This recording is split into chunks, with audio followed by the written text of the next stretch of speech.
Good morning. So we just take a one simple question that of strength of material, and this type of question already asked in the GATE examination. So ये question deflection का है and we have to calculate maximum deflection delta max. So एक question को हम कई method से solve कर सकते हैं. For example, this question we can solve by the superposition method, we can solve by the area moment method, we can solve by the conjugate beam method, and we can solve by the Macaulay method.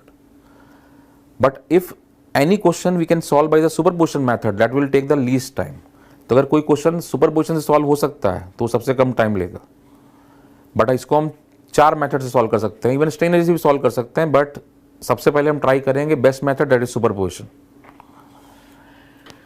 सो अब देखो जरा, ये हमको मालूम है that beam is symmetric. तो beam अगर symmetric है that mean BMD will be symmetric and deflected shape also symmetric. So if you draw the deflected shape of this beam, तो ये बीम आपको ऐसे इस तरह से दिया हुआ है. तो अगर आप इसका डिफ्लेक्टेड शेप बनाओ तो डिफ्लेक्टेड शेप कुछ आपका इस तरह से आएगा. सो ये A पॉइंट, ये B point, this one C, D point, E point. तो मैक्सिमम डिफ्लेक्शन इसका मतलब डेल्टा मैक्स C पॉइंट पे आएगा, that delta max at C, this C1. Now ये C1 जो है ये हमको निकालना है, दैट इज 5 mm.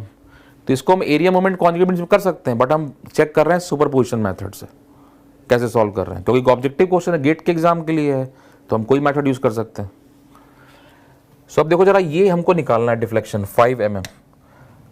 सो अब देखो जरा, अगर आप इस C पॉइंट पे यहाँ पे टेंजेंट डाल दो, अगर आप ये C पे टेंजेंट डाल दो ऐसे, तो ये क्या है, C पॉइंट पे टेंजेंट है, that is a tangent at C.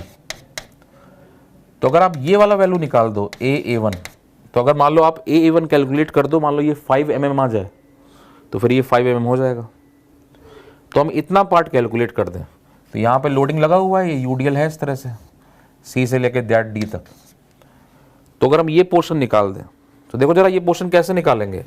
ये जो टेंजेंट है इस पे, यहाँ पे ये टेंजेंट है, ये कर्व है, और ये इस पे ऊपर टेंजेंट है ऐसे. तो ये वाला कर्वेचर का प्रॉपर्टी मिल जाए. तो ये कर्वेचर प्रॉपर्टी कैसे, देखो जरा, ये जो कर्व है और ये टेंजेंट, इस पे जो टेंजेंट डाला है, इस पॉइंट पर दोनों के बीच में स्लोप का डिफरेंस 0 है, और फिर धीरे धीरे स्लोप बढ़ रहा है. तो ये 0 1 2 3 4 इस तरह से बढ़ रहा है स्लोप. तो इस चीज को, ये जो टेंजेंट से कर्व का डिफरेंस है, इसको हम अलग से एक इमेजिनरी बीम से सॉल्व कर लेंगे. एक बीम हमने ले लिया ऐसे, जिस पर ये UDL है यहाँ तक, और इतना ही पोर्शन लेना है हमको खाली, तो यानी C पॉइंट तक के लिए, यानी B से C का लोडिंग ये, और ये कितना है 2 कितना 2 4 होगा. तो यहाँ सपोर्ट एक्शन कितना आ जाएगा 2 kilo Newton, and this one that is 2 kilo Newton. तो यहाँ पर ये इतना पोर्शन B से लेकर, क्योंकि C से इतना पोर्शन है यहाँ तक, तो C से ये B से C का लोडिंग ये 1 मीटर हो गया, ये पूरा कितना 1 मीटर, और ये 2 मीटर. तो इतना पोर्शन निकाल दें, तो ये क्या है, ये 1 मीटर है, और ये 2 मीटर. ये लोडिंग आया यहाँ पे कितना है, ये 2 किलो न्यूटन. ये जो लोडिंग है दैट इज 2 किलो न्यूटन. ये पार्ट कितना है, दैट इज 2 किलो न्यूटन. और ये लोडिंग कितना है 2 किलो न्यूटन पर मीटर. तो इसको अगर हम सॉल्व कर लें, तो जो यहाँ डिफ्लेक्शन आएगा एंड पॉइंट पे यहाँ पर, वही डिफ्लेक्शन मैक्सिमम हो जाएगा. यहाँ देखो जरा, टेंजेंट से कर्व का डिफरेंस 0 से स्टार्ट होकर मैक्सिमम है, और यहाँ भी डिफ्लेक्टेड शेप जो बनेगा 0 से स्टार्ट होकर मैक्सिमम होता है, तो वही डिफरेंस मिल जाएगा. तो इसको हम अलग से इस इमेजिनरी बीम से सॉल्व कर लेंगे. तो देखो इसको सॉल्व कैसे करेंगे, इसको 2 पार्ट में डिवाइड कर दिया. एक पे तो UDL ले लिया, एक पे हमने क्या किया, यहाँ पर ऐसे UDL ले लिया. तो ये 1 मीटर, ये 2 मीटर, और UDL कितने 2 का, 2 to 4 था, तो 2 आया. तो यहाँ से आपका ये 1 मीटर 2 मीटर, इसको सॉल्व कर लें. तो ये 1 मीटर है, UDL कितने 2 का, और प्लस दूसरा पोर्शन, ये जो लोडिंग लगा हुआ है, ये यहाँ पे P लगा हुआ है, ये P कितना है, ये 2 किलो न्यूटन, और ये डिस्टेंस पूरा कितना है 3 मीटर, दिस वन 3 मीटर. तो इससे क्या होगा, यहाँ तक लोडिंग लगा है तो यहाँ तक कर्वेचर आ गया, दिस वन कर्व. क्यों, इतना पोर्शन में BMD है तो कर्वेचर है. अब इस पोर्शन में कोई BMD है ही नहीं तो कोई कर्वेचर नहीं. क्यों, we know that formula 1/r that equal to m/EI. तो जितना बीम में BMD है उतना कर्वेचर. तो यहाँ से क्या हो गया, यहाँ से आगे स्ट्रेट लाइन, तो ये आगे स्ट्रेट लाइन बना. तो यहाँ दिखा दिया हमने ऐसे, ये θ1, तो ये स्लोप आपका सेम दैट इज θ1. नाउ यहाँ से निकाल सकते हैं दिस वन. तो ये मान लो पॉइंट कौन सा था, this point, that point C B A, तो ये पॉइंट सी है, ये तो इमेजिनरी बीम में वहाँ से शो कर दिया, तो ये सी पॉइंट, बी पॉइंट, ए पॉइंट, तो ये पूरा डिफ्लेक्शन हम निकाल लें, तो ये है डेल्टा वन। तो देखो जरा डेल्टा वन कैसे निकलेगा, यहाँ से बी से, तो ये बी वन पॉइंट, ये मान लो आपका ए है, ये ए वन है, ये ए टू है, तो डेल्टा वन कैसे आएगा, that equal to A one plus A one A to.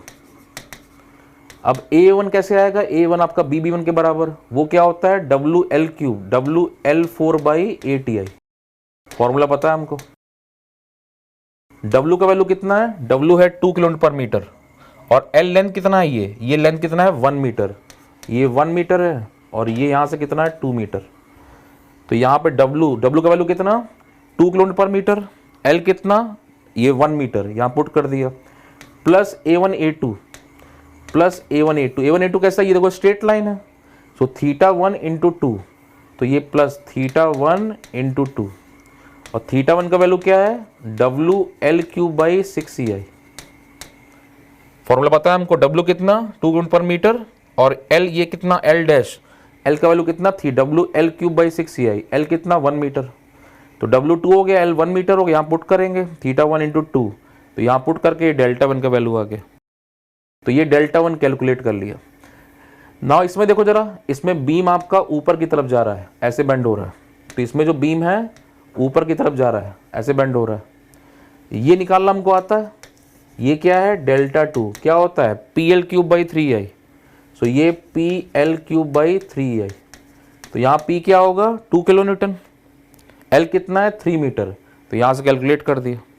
तो जब इसको कैलकुलेट करेंगे दिस वैल्यू को, that calculation not important part, main concept, तो जब इसको सॉल्व करते हैं तो डेल्टा 1, तो ये जो डेल्टा 1 का वैल्यू है this one, that equal to 7 by total, तो ये जो डेल्टा 1 निकालेंगे तो that is coming 7/12 EI, this delta 1, और जब ये डेल्टा 2 कैलकुलेट कर रहे हैं this one delta 2, this value that is 64/12 EI, 64/12 EI, तो ये डेल्टा नीचे गया, ये ऊपर की तरफ गया, और ये जो डिफ्लेक्शन ये ऊपर की तरफ है, तो यहाँ से डिफ्लेक्शन डेल्टा पूरा निकाल सकते हैं, so this delta we can calculate delta 2 minus delta 1, 64, delta 2 कितना this one 64/12 EI, 64/12 EI minus 7/12 EI, and when we solve this one, that 64, that when we calculation this portion, so that get final 57/12 EI,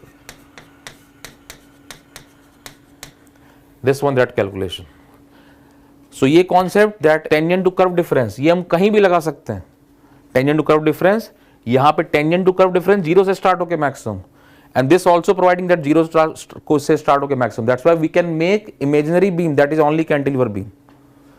तो इसको solve कर लिया, तो ये concept बहुत से question में यूज कर सकते हैं, कहीं भी लगा सकते हैं, and the same question we can solve by the conjugate beam method also, we can solve by the area moment method also, and that we can solve by the Macaulay method also. So that is a very good question which explain the concept of deflection, that how we find out the maximum deflection values. Thank you very much.